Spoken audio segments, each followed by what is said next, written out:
We interrupt your regularly scheduled program to bring you another episode of We Can Help with Dave and Woody, already in progress. We're just going to get on with it, I think is what we I should guess do, we're right? back. Yeah, we are with a week off. We forgot to tell everybody we were going to have a week off, so I hope they weren't waiting by the YouTube button What the heck is that? or anything. I don't know. I'm not there. Got scratches. What is that? You don't want to know. Been mauled by a small animal. Hey, yeah, Woodster's back in town. He's back on the East Coast. Yeah, Yeah. good But show. okay, that's a great show, Dave. Sorry, I thought we were going to go another angle first, but Yeah, yes, well, let's do that. we'll get into that. Now let's do that real quick. So All right. we have a special guest that's going to do a fascinating intro. Let's see how she goes. Alexa, it's time for the intro for the We Can Help with Dave and Woody show. Go. All right, here's your intro for We Can Help with Dave and Woody. Welcome to another episode of We Can Help with Dave and Woody, where two guys tackle life's quirky questions with humor and heart. Would you like me to set a timer for your show's first segment? What the hell was that? No, you're not. You're not production now. No, thank you. No. Wow, she's. See, she doesn't know when to shut up. No. Thank you. It's always a calming. It's always calming when we do this with Alexa because it tells me my job's not going away anytime soon. It's really what that tells me. Well, I think she's a go-getter. You know, I think that's what that says. She's like, do you mind if I just run as the CEO of the organization now? I'm like, oh, she's definitely Gen Z, that's for sure. Get you, yes, get you some ad revenue. Just write the copy, lady, and shut up. I think I haven't had to deal with that generation in the workforce directly, so I'm not familiar with the I need to run the company. Yeah, just leave the heavy lifting to the professionals, okay? And you just go get some coffee or something. Oh man, all right. Wouldn't that be something she could do that? She'd probably spill it though. She's so infatuous. Infatuous. Yeah, that's when they inject the serum into your belly fat to get rid of it. No, that's to make you fatter. It's infatuous. No, that's like the butterball turkeys. Did I say infatuous? I meant to say fatuous. Yeah, I think you meant to say fatuous. Yeah, which is the opposite of infatuous.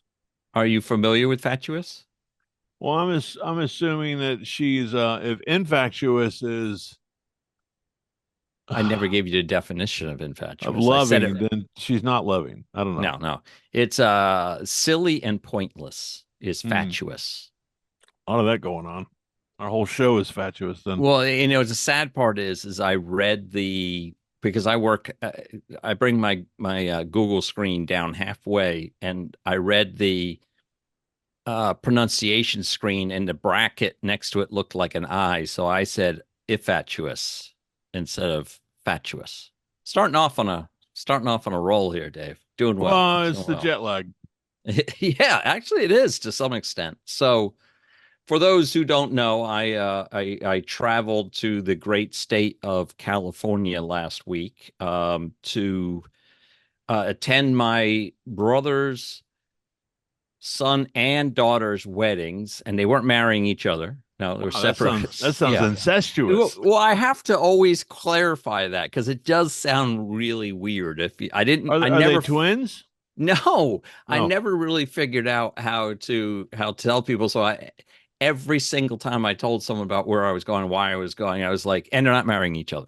No, they got married on separate days, and I don't know all the reasons behind that, other than they live in a very remote part of California called Acada, and it's where Humboldt State University was located, and that's where they both went to college.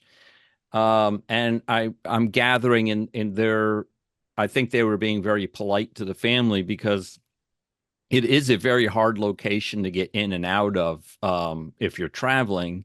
And I think by putting them both on the same weekends, they were affording the family the ability to get 2 for 1, if you will. Kill two birds with one stone. Yes. So I do appreciate them for doing that. And my brother for, putting up the fundage he paid for both weddings, essentially, I believe. And he had definitely hosted all the parties and everything him and his wife, Polly, did at the house. So I definitely appreciate them doing all that for us. And we had a really good time. We actually flew into San Francisco, and me and my eldest, our production engineer, flew into. Well, she met us in San Francisco because she flew from London. She flew in from London. Yeah, direct. Here's the funny part. So I'm a big, I follow planes and things of that nature. So the biggest plane out there, passenger plane out there right now, is the A380, which is that totally. Not like a 747. It actually has 2 levels of seating, right, and everything. And so we were going, weird looking.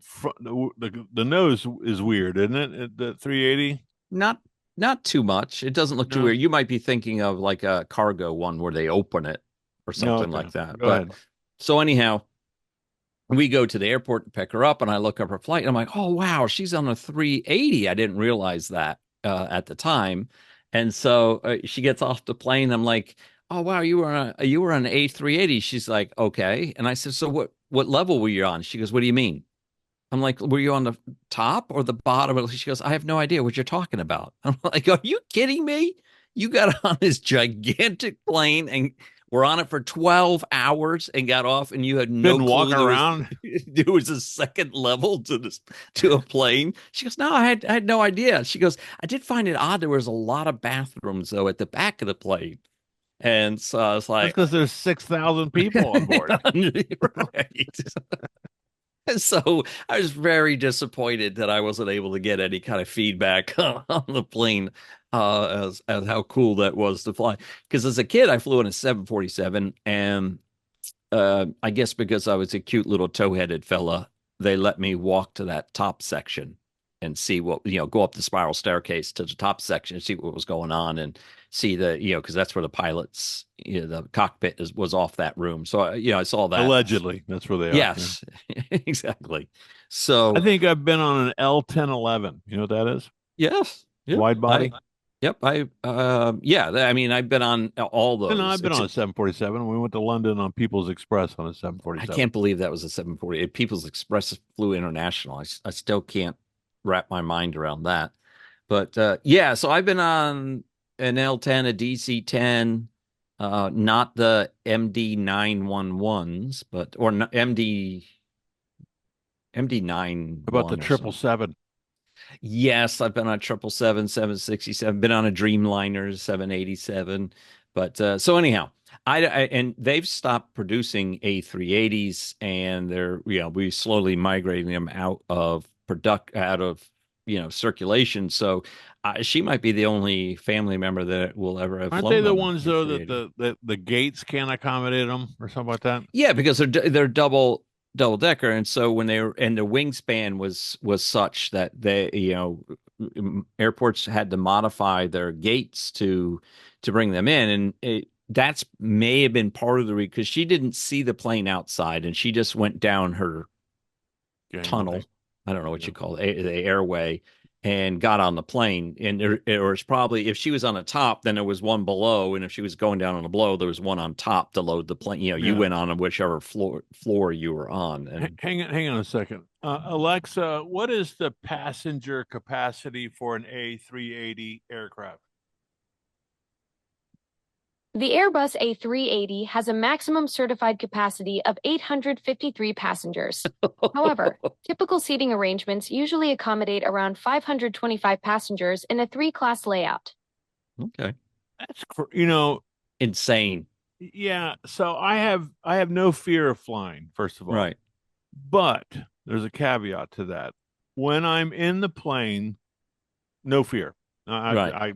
Right. There's a story that as long as we're in the air, we're okay. So it's a sudden impact that's a problem.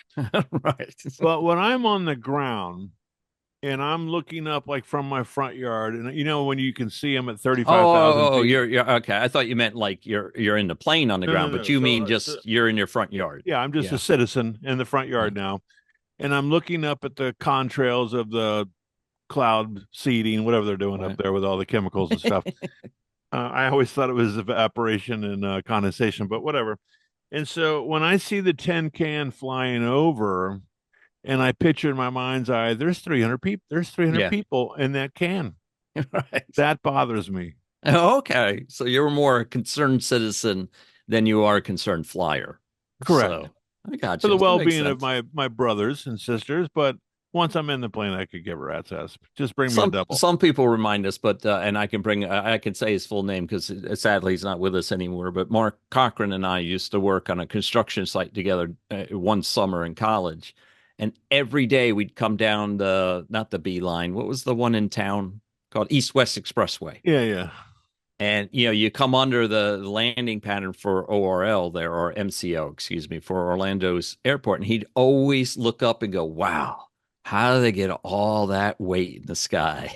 And it was, Mark, he was always, he always sounded like he was stoned. So it was, and so it became a mantra with me and him and some of the other people were, wow, how do they get all that weight in the sky?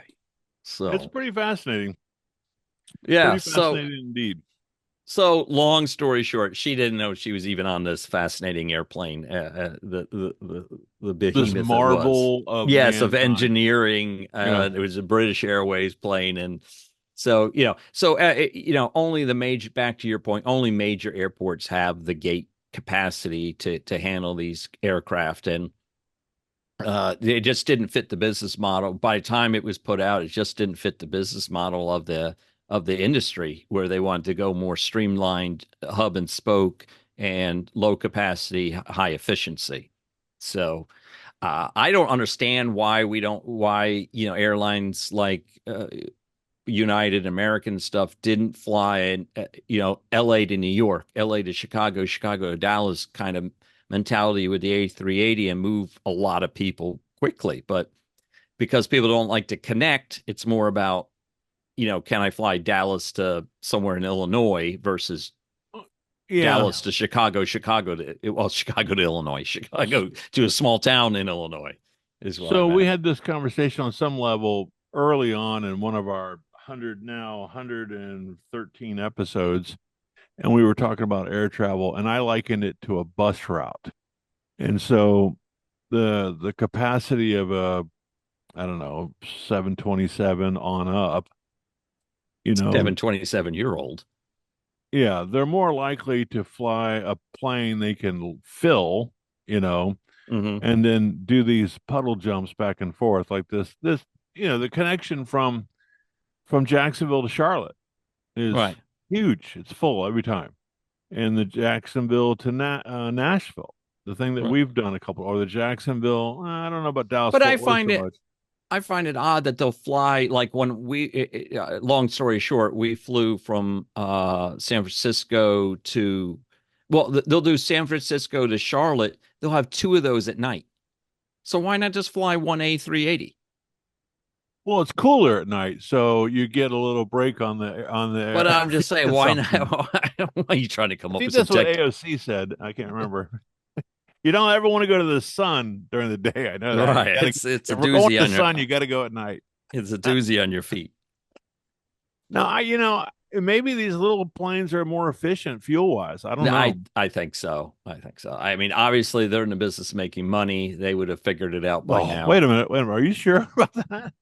Well, I will say the profit margin. That's the thing with airline industry. Their profit margins.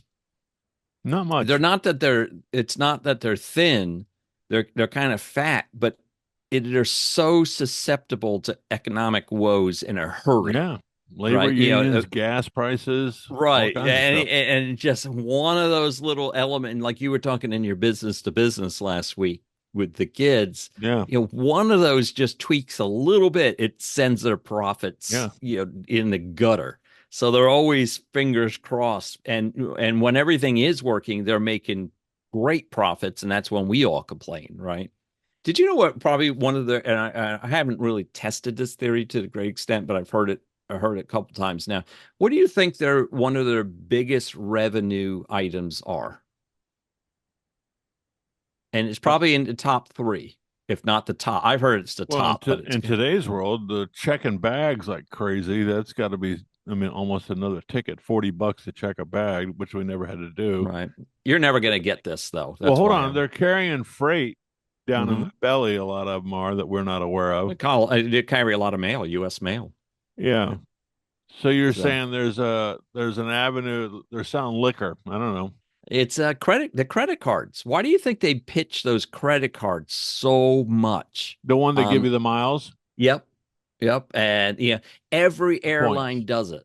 They get on they make the stewardesses give that speech every single flight. I saw that. I've never actually seen that before, but on this one of the last legs, she's got this little tablet and they're selling you, liquor and beer. Yeah. But then when the guy or the woman next to me went to pay with her credit card, I think the steward or the, what do you call them, a flight attendant, said, "Are you, would you like to apply for, who did we fly with? For a Southwest credit card?"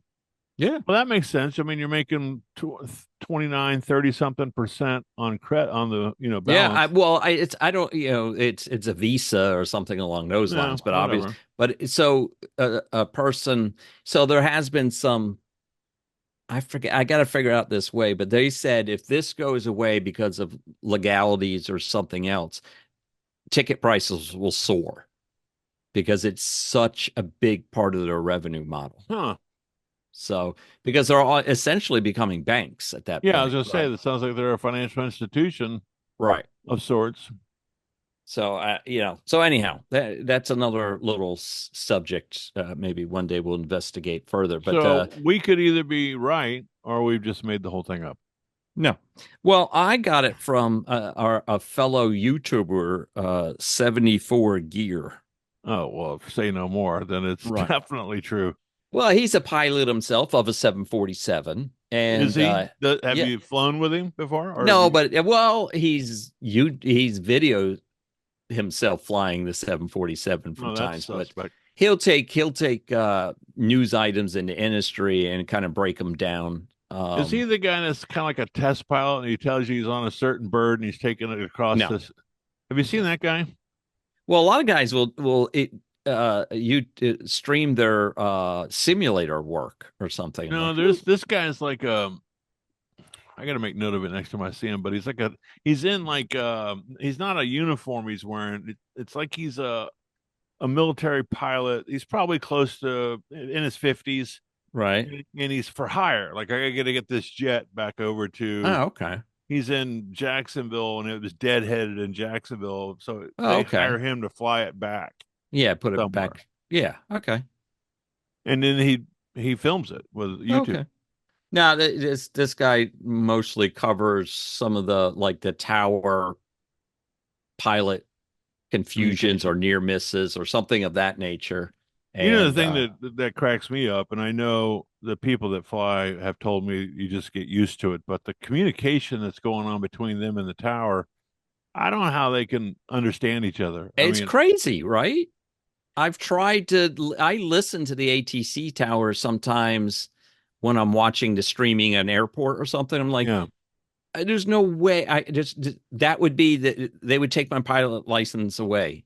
I'd be like, what? Was that for me? Yeah. And it's some of when he does cover stuff that is some of the pilot, sometimes it's a small single engine, guy by solo pilot, and it'll be like, what you say? And you hear the ATC guy repeat it back and he'll go, and then you're supposed to repeat it back and they'll mess it up. And finally the ATC guy's like, listen to me.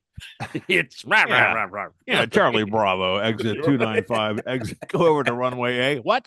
Did what? Say runway 8? Was that me? Are you talking to me?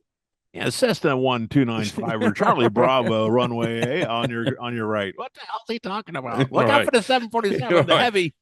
Oh, you said 47. That's my bad. My bad. So the girlfriend, the teammate of my daughter from Guam, this girl's from Guam. Right. She got off the island apparently just in time before it tipped over too. But she's a pilot. And she's the one I told you about. Oh, yeah. Sarah sends me these pictures like flying over Pittsburgh, and I'm like, where are you getting these from? What is this? And she goes, I'm in the plane, Dad. I'm like, oh God, no, don't tell me about this. Anyway, but she says something happens when that's why they wear this headset, obviously, but something happens. I don't know how it works, but they make a communication to the tower, and then your brain locks in. Your brain, I guess, it's one of those things you get used to it or something. Yeah. But the problem is, well, for an airline pilot, I think, is that your flight number changes all the time. So your Delta 2750. No, it's not the flight number, is it? I thought it was the tail number.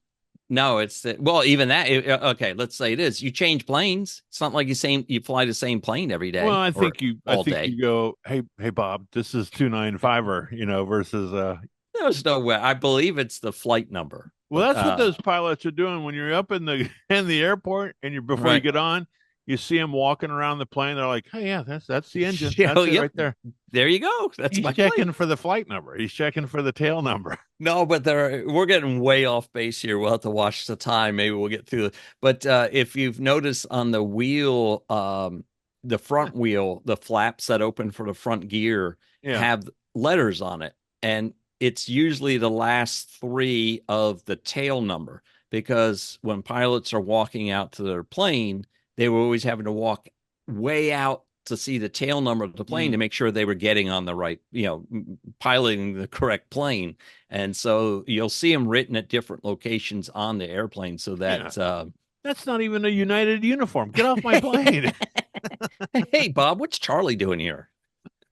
I don't know. But it does crack me up when it's called a pre-flight with the guy, and the captain's, that's his job, right? He's going to go out there, but they're running their hand down the wing, they're looking at it, they're looking at the engine. I'm like, what's he really doing? They'll literally kick the tires sometimes too. I think there are very specific things they have to do, and I appreciate that. Yeah, I appreciate that. Well, so every morning before I leave for work, because I've got this thing with tires.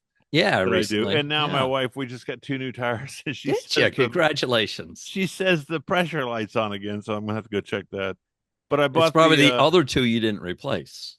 Yeah, but we bought the warranty, probably on the ones I didn't buy the warranty on. But anyway, so every morning I do a pre-flight. I walk around my car to see if there's flat tires. Well, I sneak around this way and I come back around. Do you come out with a flashlight and open the hood up? And I hit sometimes I have to make sure I get enough coolant. Right.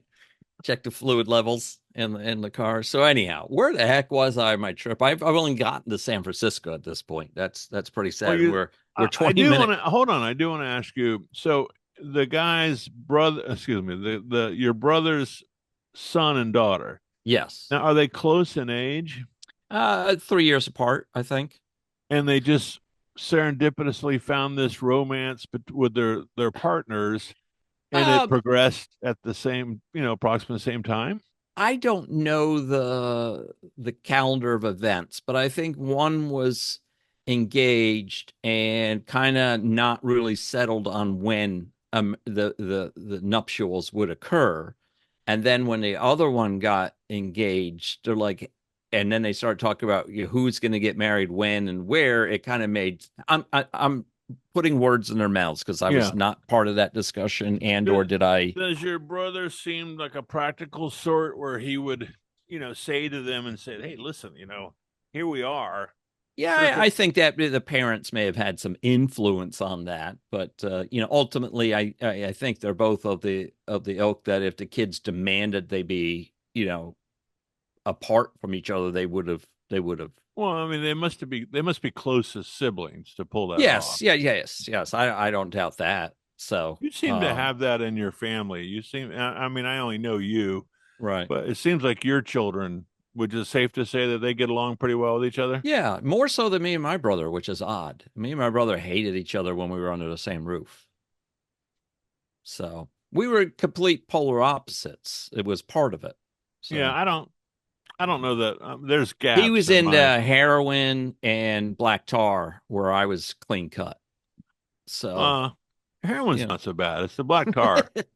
Isn't that the same thing? I don't even know. I don't know.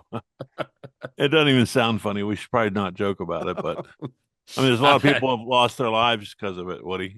Well, driving too, right? So what are you going to do? Tell we'll get rid of the cars. Yeah, all right. Exactly. We've gone really far now. I know. So we're in, and we made an astute observation only after suffering a little bit of it ourselves in San Francisco. There are no overweight people in the city of San Francisco that live there. I can tell you that fervently. Is it the hills? Oh my gosh, yes. And then it's a big city like a New York or anything else that has great mass transit, all that. So you generally don't own a car, and if you do, it's way too expensive in the city, right? So you're limited there, and so you walk everywhere. But the hills are just incredible. So I mean, you would think with the earthquake activity, a heavyset fellow would do well there. I guess it's not active enough. This is the problem. It was a little bit more active. So there's a lot of walking. Yes, and it seems no matter which way you go, it's uphill, right? As the theory goes. So so we did a lot of walk around. Me and my wife did the first day, and then my daughter came, and we did a little bit the next day. Not very much because we headed out to Mount Shasta. Oh, that's where the root beers are at, right? Yeah, exactly. I am surprised you knew that. So no, it's a volcano, dormant, somewhat dormant. Is there snow on it? Not this. Yes, there was snow on it. Yes, there was, but not at the level we were at. Right? No, of course not. We didn't. Well, you can hike up near the top of it, but you're like, I don't need another damn hill. The whole city's no. I drove as far as the car went. I said, that's it. We're done. That's as high as we're getting. It's as high as we're getting today. So. No, it was just kind of cool. And so we stayed in town there. It was near the town of Weed, California. Weed? Yes. And of course, the gift shops are full of weed puns. Did you see any people defecating on the sidewalks? No, none of that. And did smell it, once or twice, but that I smell it in Charlotte for all that matter. It is. It's heinous smelling compared to what it was when when we were young. And weed? I got to think it's got to be something to do with the levels of THC in it, right? Yeah, I know nothing, I know maybe I've said this before. I know nothing about pot, but I do hear about how it does. You would know if you smelled it, though. Yeah, I mean, I've been to concerts and games and stuff where it's been around, but I do understand that it's more potent, so that's probably the THC. It smells. You will think you're smelling a skunk these days. You'll go, that's a skunk, and someone will go, nope, that's weed. So if you smell a skunk anytime, it's about a 50-50 chance you're smelling weed. So versus the rich flavor of aged bourbon. Right. So if you're at the school and you go, I smell a skunk, and the kid's like, yeah, you do, Mr. Theus. It's a skunk. All right. Yeah, it's a big. You are in a bit of a rural community versus myself. A big strapping skunk. You're right. As a kid, I always remember it smelling sweet and not very strong because, we'd be at sporting events or whatever in New York, and you just smelled it. So you're saying during your journey in San Francisco, it was something that was going on often? I wouldn't say not often. No, I maybe once smelled it walking down the street. That's about it. So first, I smell it here in Charlotte too occasionally.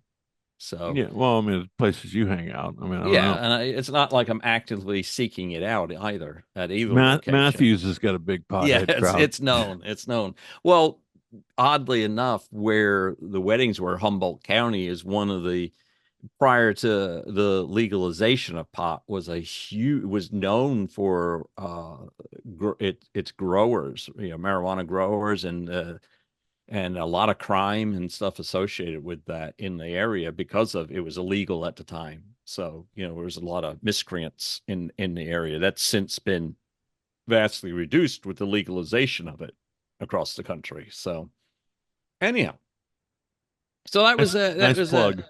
Yeah, that was a nice quick drop at Shasta, and then we headed over to Acadia to spend a couple days with the family and so forth there, which we did. And of course, the weddings were great and fun. In fact, one of the weddings Were they traditional in a church or in a No, field or?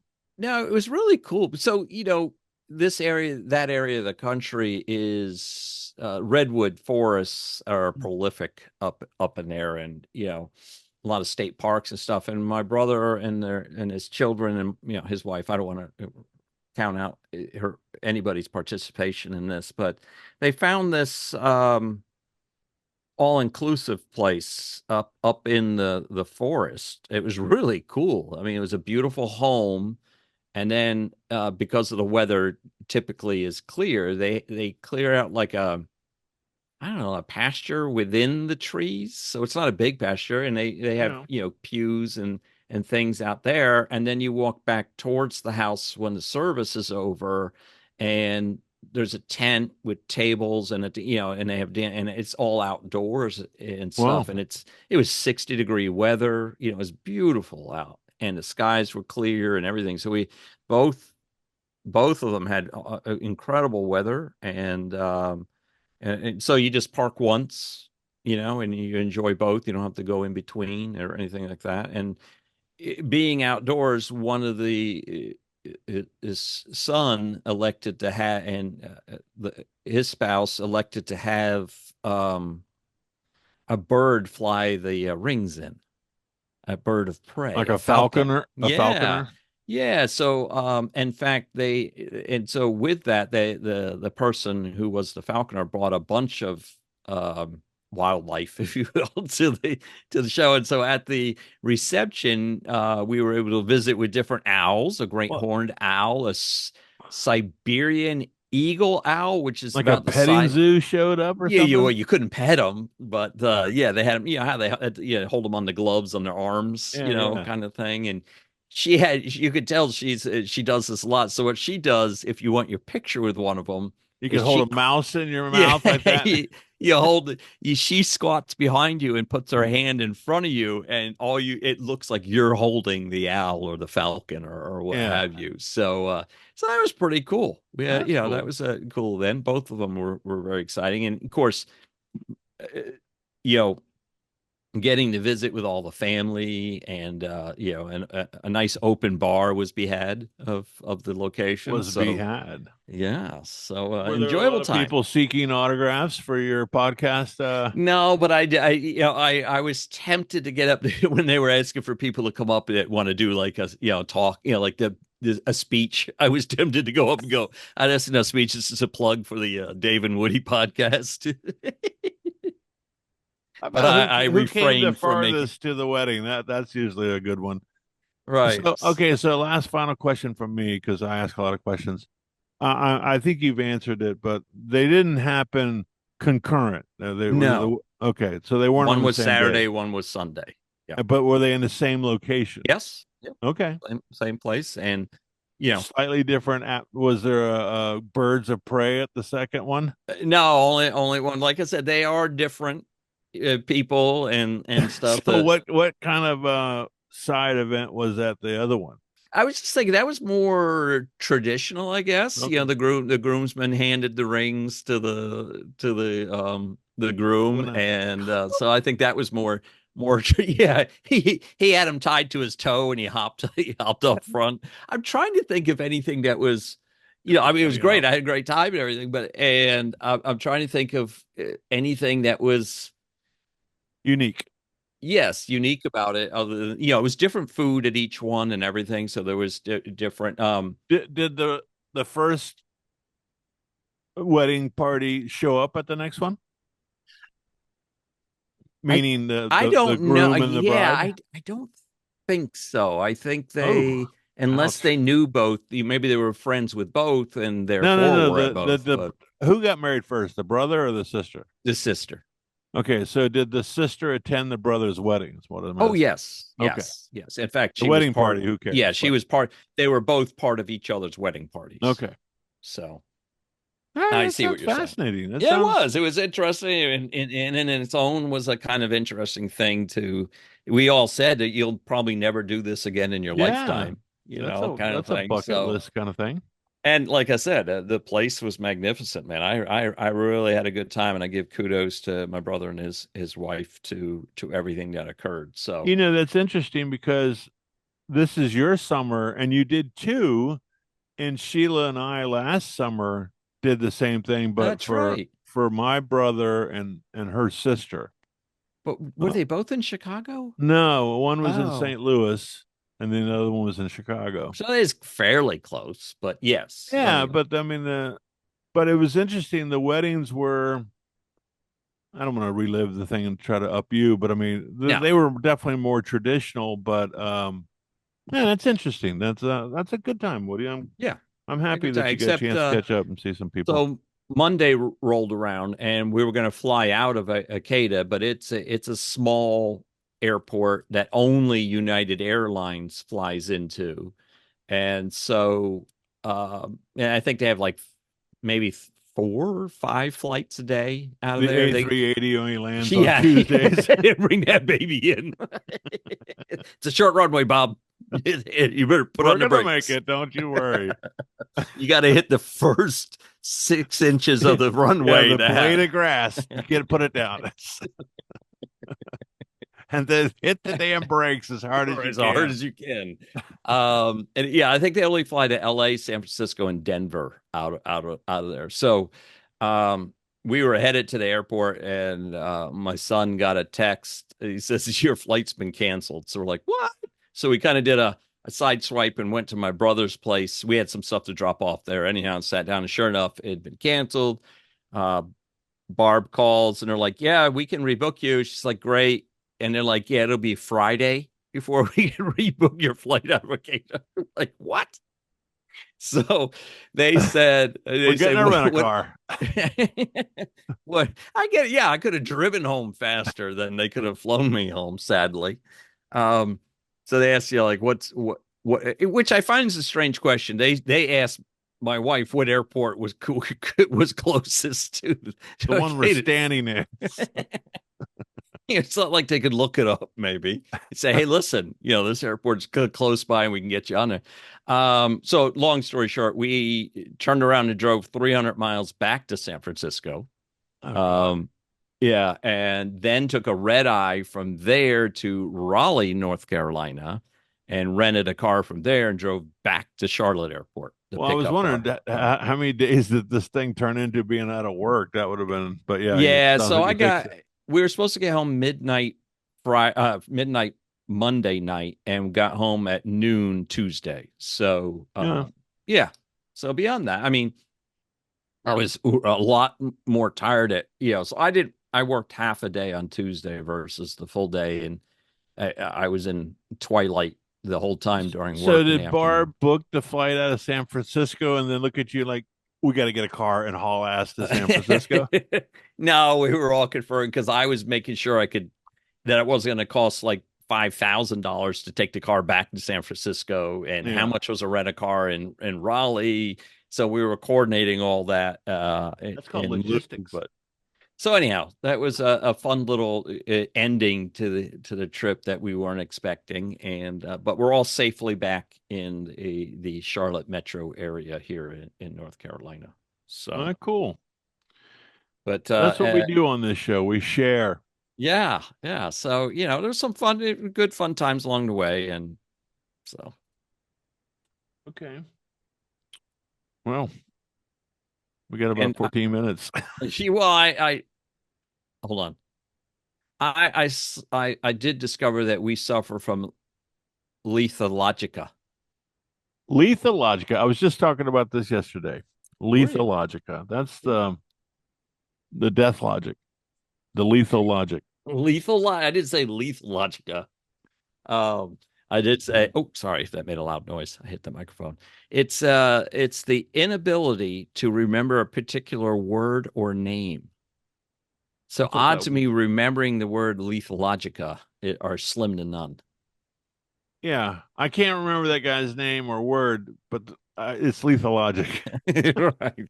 I'm sorry, I suffer from lethologica. So I can pull that one out of the hat. Well, I got a couple gripes. Well, hold on. I got one thing because one note I wrote down.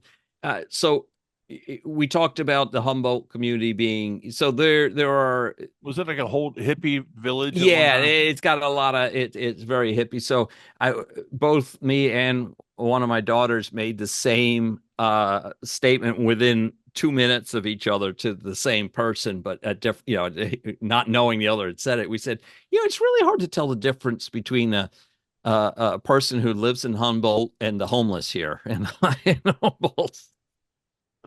Ouch. Sometimes you're like, is that a homeless person, or is it a hair design that's just kind of a free for all? Yeah, there's a lot of hair color in. If you're a hair dyer in Humboldt or in Arcata, you are doing well, and a lot of Birkenstocks. Yeah, a lot of thrift store clothing outfits in the area, and hairstyles are similar between the homeless and the homed. And smoking that weed all the time, that'll do it to you. Well, I made the notion. I said, there's a lot of college students there too, because now it's Cal Poly Humboldt instead of Humboldt State, but I was told to call it Humboldt State. But I said, if you're a young person up here, it'd be difficult to ascertain if you're attempting to hit on a homeless person or not. Not there's anything wrong with that. You could go up to someone and say, "Hey, listen, how about a shower? I've got a shower. If you'd like to come back to my place. Do you have a shower? I'm looking at you, thinking you haven't used one in a while. That's right. So, all right. Anyhow, so we got about 5-10 minutes. So what you got? Well, I don't want to get negative, but I think so. I sent you that Facebook post from Seinfeld. Do you remember seeing that? It was yes. It was I don't know. So for some reason, I'm seeing a lot of Seinfeld stuff show up again. And shows always predict the future, right? Seinfeld does. Well, a lot of shows, yes. Simpsons, everything. Every time something huge happens, people refrain to a certain episode of a certain show and say, they would predict the future. Yeah, well, I think Seinfeld has just announced with Netflix there's a new signing with Netflix that they're going to do like the first 6 seasons or something. And it's a big hullabaloo. Like Jerry and the rest of the gang need some more money. Yeah, no kidding. But I was watching something one night on the interweb, and they were talking about the founding of the show. It was a show about nothing, and these two guys get together, and they're sitting at the diner talking, and they're whining about the things that just piss them off, and that was kind of the genesis of the show. Well, so I've been back at school now for, I don't know, we're in our 3rd week maybe, and so. When it starts off, we're adjacent to an elementary school. So the same namesake that I teach at junior high is right next to us at an elementary school. So the elementary school parents are a little bit more attached, shall we say, to their kids. Yeah, or involved. Well, especially the morning drop off, Right. So it's busy. Their drop off time is slightly before ours. So they try to rotate all these traffic patterns. But my parking lot is Grand Central Station basically in the morning. Now, I've noticed something that's starting to piss me off. And what happens is my start time's at 8:20. So since we've moved, I've had to kind of adjust your departure time from the house. Yeah. I used to live a mile away. Now I live 7 miles away. So you can start to. So the whole school moved. I didn't realize that. Okay. I thought they just added a wing to your. No. I personally moved my home. Oh, you okay? Yeah. So now you got to get the traffic pattern. You don't want to wait till the last minute because then you're stuck in that last minute traffic. So I figured it out my part that I have to leave at 7:50. So I'm good there. But that first couple weeks when I was trying to figure that out, so the thing that was really not pissing me off, but when people back in to park. I don't have a real problem with the concept because I get it. I mean, there's a gal pickup trucks especially. They have their front turning radius is nothing. Yeah, I mean, and the ease of access once the park. You're done with your day. You just pull right out and go on about your business. I get it, but the problem I see is when it's slammed over at the elementary school. Everyone's we know the drill. We're all trying to get in. And then the guy in front of you goes, "Oh, no, you're going to have to wait a second. I'm backing in." Why not at that time? It's kind of like my Keurig coffee gripe, Yeah. I gotta wait for you to do the 2-point turn to get yourself in position. And then I have to, because there's no real signal for backing up. You know what I mean? Like that you're going to back up, right? So sometimes you pull up too close. Yes. Yeah. So like on a parallel park, the rule is you give your signal. Yeah. And then the guy sees you pulling up. You're like, okay, he's parallel parking. It's a pain in the butt too. But so maybe we do that with backing in now. Put on your right turn signal. Well, that's what I'm wondering. Is there or do you hang out the window and go, "Hey, I'm getting ready to back up"? I give them the number one salute, and I won't do it on the camera. You flick them a bird, and then to let them know, and then I point over my head with that same bird, like, "Hey, I'm pulling attention, right? You get their attention. It's not to be mean, no, not at all. So I don't know. I didn't get too flustered, and it just speaks to the. So here's what I did yesterday. It's a woman this time. She backs in, and so there's a spot right there. I do the right turn. So I did a really cool thing. I gave my signal quickly and turned in right. So the people behind me couldn't see her backing in. Oh. So now they're thinking, hey, this guy's turning into his parking spot. They're go ahead and go by him. Yeah. They're going to floor it, and which they did, and they almost T-boned her, right? So I'm thinking, win for Dave. That's your move for going forward. I'm okay with the back end, but you get one shot. That's what I'm saying. You don't take the 15 back and forth, back and forth, back. Well, Barb has to deal with that at the hospital every morning, and you can't go around in a parking garage. You are stuck until that person's done going back and forth. Well, I guess my argument is, look, you're going to back in. That's all you have my blessing, but don't do it when everyone else is late. You know what I mean? Well, how are they supposed to know you're late? Well, because they're late too. They're teachers. So I had to wait. I got out of the car and I said, I got to see who this is. I got to see who I'm dealing with. I mean, this is the same thing with the Keurig. I want to know this staff member. So when I see him in the halls, I know what I'm dealing with. So I've got it figured out. It's someone who prepares, because they know at the end of the day, no one's going to let you. Yeah, but everybody's so selfish they won't let you back out. Right, you'll sit there because they're the first ones to leave campus. When I watched it when our contracted time at 3:50, 3:49, they're heading for the gate. So that thing's going on. So I don't know. I don't know. You get, like I said, you get one shot at the backup, then you just sit there till that line of traffic goes by. Then you can wiggle back and forth to straighten it out. But with the backup camera and everything else going on today, there's no need to take 6 shots at it before you let the line go by. I know it's trivial, but it's true though. Stuff that gets under my skin. Hey, we're past our time actually. We just went up a minute. Yeah, 7:42. Yeah, I carried us that whole California thing. Good. I hate to hog the whole conversation, but it was worthy. You were due. That was a beautiful story. I hope your brother tunes into this episode, and I'm sure he is. He says he sleeps to us every time. I said, what's his first name? Chris, congratulations, first of all, on your children and their wedding bliss. And Polly, too.